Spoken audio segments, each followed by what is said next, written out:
The Table of Nations.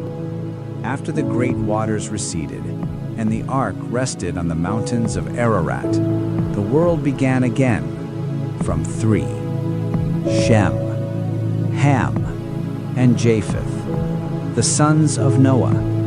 And from them the earth was repopulated. This is their story, the story of us all. From Japheth, the explorers, came the maritime peoples: Gomer, Magog, Madai, Javan, and Tubal. Their sons Ashkenaz, Riphath.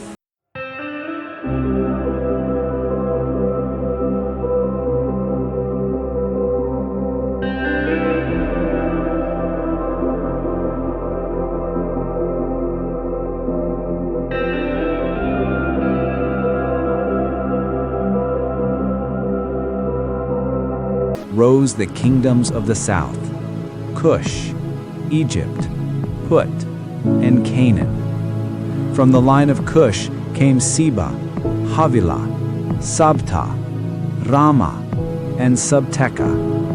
But one name rose above them all: Nimrod, a mighty hunter, a warrior king before the Lord. His was the first kingdom: Babylon, Erech, Akkad, and Calneh in the land of Shinar. From there he went to Assyria and built Nineveh, that great city. And from Egypt sprang the Ludites, Anamites, and Pathrusites. From Canaan the Hittites, Jebusites, and Amorites. Theirs was a story of colossal ambition, of cities of mud brick reaching for the heavens, of power and renown. And from Shem, the line of the promise, the father of all the children of Eber.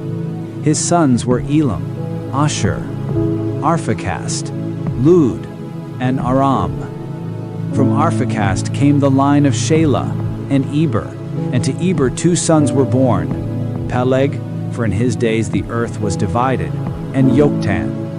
And Yoktan fathered the tribes of the east: Almodad, Sheleph, Hazarmaveth, Ophir, Havilah, and Jobab. They dwelt in the eastern hill country, from Mesha to Sephar. These are the clans of Noah's sons, according to their generations, in their nations. From them the nations spread abroad over the earth after the flood. A tapestry of humanity, woven from 3 threads: the sailor, the king, and the shepherd, all part of one family, under the watchful eye of the heavens and the silent, enduring promise of the rainbow.